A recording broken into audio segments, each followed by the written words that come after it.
दूसरा, ये दूसरा पार्ट है इस सीरीज का जहां पे इस वीक तुम्हारे लिए कुछ एक्स्ट्रा है, लेकिन उसके बारे में एंड में बात करते हैं। वेलकम टू अंडररेटेड फ्राइडेज, जिसके सेकंड एपिसोड का स्टार्ट करते हैं एक sitcom style emotional funny yet एक डार्क स्टोरी के साथ। आई नो इसे बैलेंस करने के लिए एक दूसरा एनिमे दूंगा, लेकिन सब्र रखो इसके लिए। 4 साल का कोतारो अपनी सेम एज के बच्चों के कंपैरिजन में एक अलग ही लाइफ जी रहा होता है। उसके साथ ढेरों मिस्ट्रीज जुड़ी हैं कि इसके पेरेंट्स कहाँ हैं, इसकी आंखें क्रोकोडाइल जैसी क्यों हैं, और सबसे इंपॉर्टेंट कि ये अकेले क्यों रहता है भाई। ये कोतारो लिव्स अलोन एक 10 एपिसोड्स की सीरीज है जिसमें कोतारो सबसे पहले मिलता है शिन कारिनो से, जो कि एक स्ट्रगलिंग मांगा आर्टिस्ट है एंड कोतारो का नेबर। कॉज कोतारो ने इस अपार्टमेंट में अपना खुद का रूम लिया है, वो भी रेंट पर। सर, एक 4 साल का बच्चा कैसे ही रेंट पे कर पाएगा? 主が新しい担当者殿であるか。さあ、お茶でも飲んでいってくれぞよ。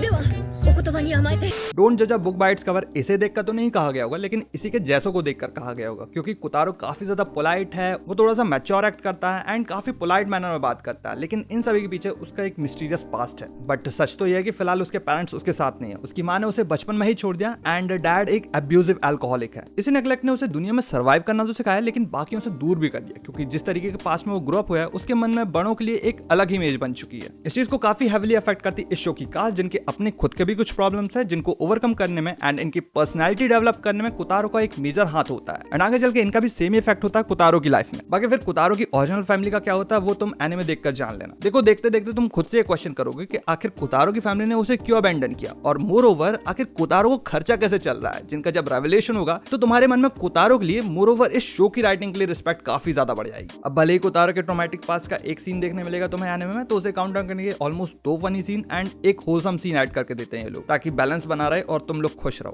लेकिन इन सब के बावजूद मेन एंगेजमेंट आती है कोतारो से, जिसके एक्शन के पीछे के रीजंस एंड उन रीजंस को ओवरकम करने के स्टेप्स इसे सुपर बिंजेबल बनाते हैं। कॉज लिटरली इस सीरीज के थ्रू हम उस बच्चे को अपनी आंखों के सामने बड़ा होते हुए देखते हैं। After all he is a child जिसने हालात के कारण अकेले रहना सीख लिया, लेकिन उसके जाना जरूरी है कि हमेशा अकेले रहना ही जरूरी नहीं। मेरा तो हमेशा से हाई रिकमेंडेशन रहा है इस सीरीज को लेकर, ऊपर से इसके 8.3 की IMDb रेटिंग बताते कि भाई कितनी अमेजिंग एनिमे है ये। अब क्योंकि ये वाला एनिमे थोड़े डार्कर साइड पर ज्यादा लीन हो गया, तो इसे बैलेंस आउट करने के लिए मैं तुम्हें अपनी फेवरेट ग्रैंड ब्लू रिकमेंड करूंगा। एकदम unique humour and over the top exaggerated moments अगर सबसे बेस्ट को डिलीवर करता है तो वो यही एनिमे है। तो इस एनिमे का प्रेमाइस ऐसा कि योरी के ताहारा एक फ्रेशर है एंड अपनी कॉलेज के लिए वो एक कोस्टल टाउन में शिफ्ट हो जाता है, जहां पे उसके अंकल की एक डाइविंग शॉप है। सीधी बात, अगर तुम किसी कोस्टल एरिया में जाओ, छोड़ो अगर तुम किसी नए एरिया में जाओ तो तुम्हारे कुछ तो प्लान्स होंगे, लाइक मेरे साथ ये होगा, मैं ये करूंगा, वगैरह वगैरह। कुल मिलाकर तुमने एक अच्छी सी कॉलेज लाइफ एक्सपेक्ट करी तो होगी। मेरे भी कुछ यही प्लान थे, लेकिन फिर C19 हो गया। यही सब कुछ ख्याल लेकर योरी भी यहाँ आया था, लेकिन जैसे उसने शॉप में एंट्री की उसको एक काफी एक्सोटिक व्यू देखने मिला, जो कि तुम नहीं ही देखना पसंद करोगे। कुछ छात्र अपनी नग्न अवस्था में मदिरा पान कर रहे होते हैं। योरी भागने का ट्राई करता है, लेकिन एंड्स अप जॉइनिंग देम, जो कि उसके शुरुआत के हाव भाव देखकर लग तो नहीं रहा था। आई गेस इसी को कहते हैं डोंट जज a book by its cover. So ये एक्चुअली में एक डाइविंग क्लब है नेम्ड पीकाबू, जिसके सारे मेंबर्स काफी ज्यादा केयर फ्री हैं एंड इनका आधे से ज्यादा समय दारू पार्टीज एंड टाइम पास करने में जाता है। तो कुल मिलाकर ये लोग अपनी लाइफ को फुलेस्ट वे में एंजॉय कर रहे हैं एंड इनकी यही हरकत है इस शो को बिल्ड करती है। इसको स्लाइस ऑफ लाइफ करना थोड़ा गलत होगा, क्योंकि इसमें बहुत कम मोमेंट्स हैं वो, लेकिन इसमें ज्यादातर तुम्हें प्योर गैग एंड ह्यूमर ही देखने मिलेगा। योरी को फोर्सफुली सही, लेकिन पीकाबू ज्वाइन करना पड़ता है, which is a good thing, क्योंकि असाइड फ्रॉम अल्कोहल ओवरडोज ये ग्रुप डाइविंग को लेकर काफी ज्यादा सीरियस है, जिसके कारण ही हमें सॉर्ट ऑफ योरी का कैरेक्टर डेवलपमेंट देखने मिलता है। यानी में बहुत ही ज्यादा वाइल्ड है, क्योंकि तुम गैस ही नहीं कर पाओगे कि आगे क्या होने वाला, और जब वो मोमेंट होगा तो तुम्हें वो बिल्कुल भी एबनॉर्मल फील नहीं होगा, aside from their facial expressions. Situation अगर फनी है तो इनके रिएक्शंस उसे 2 टाइम फनियर कर देंगे, और ऐसे ऐसे सिचुएशन दिखाएं जो कि एकदम रैंडम है लेकिन मजा पूरा देंगे। वापस आते हैं स्कूबा डाइविंग को, तो ये काइंड ऑफ कोर है इस एनिमे का, जहां पे आके चीजें काफी ज्यादा स्लो डाउन हो जाती है और हमें एक ब्यूटीफुल साइड एक्सप्लोर करने को मिलती है इस एनिमे की। इवन काफी कुछ सीखने भी मिलेगा तुम्हें स्कूबा डाइविंग के बारे में, which is great in my opinion. पूरी स्टोरी में कैरेक्टर्स काफी बेहतरीन तरीके से ब्लेंड हो जाते हैं। इनके जितने भी शुरुआती कार्यक्रम दिखाए गए हैं वो तुम्हें इनसे चुटकी में बॉन्ड करने में हेल्प कर देंगे, और मेरे ख्याल से सीरीज के एंड में ऐसा कोई भी कैरेक्टर नहीं रहेगा जो तुम्हें पसंद ना हो। कॉमेडी काफी अब्सर्ड है, लेकिन अच्छी नहीं,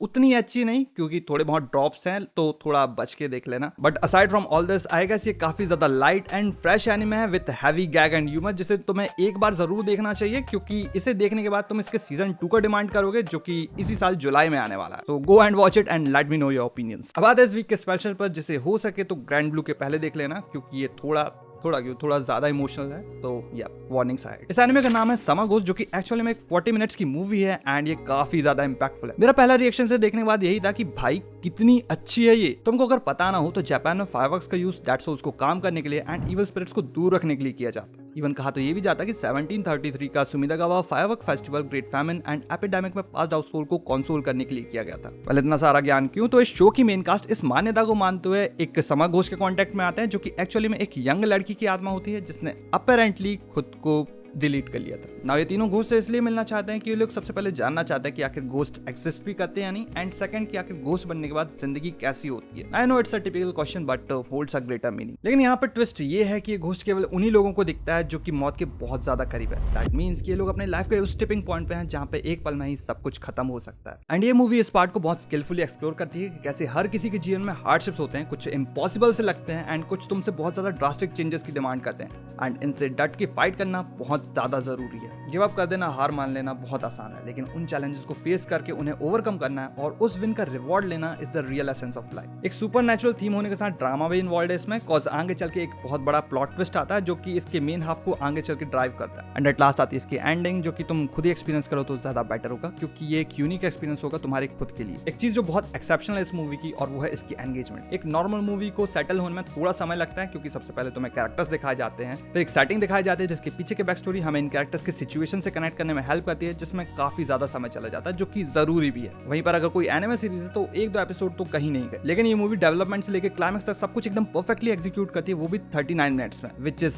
कमेंडेबल। और ऐसा नहीं कि बस निपटा दिया, तुम्हें एक्चुअली में लगे कि हाँ कुछ देखा है। बाकी इससे ज्यादा कुछ बोलूंगा तो स्पॉयलर्स वाली टेरिटरी में चले जाऊंगा, तो बेटर यही होगा कि इसके आगे तुम लोग खुद एंजॉय करो। वैसे एंजॉयमेंट मेरे लिए भी होता है अगर तुम लोग इस वीडियो को लाइक कर दो, मैं देखता रहता हूँ यू नो। बाकी drop your opinions in the comment, like this video, subscribe for more, and with all that being said I will catch you in the next one.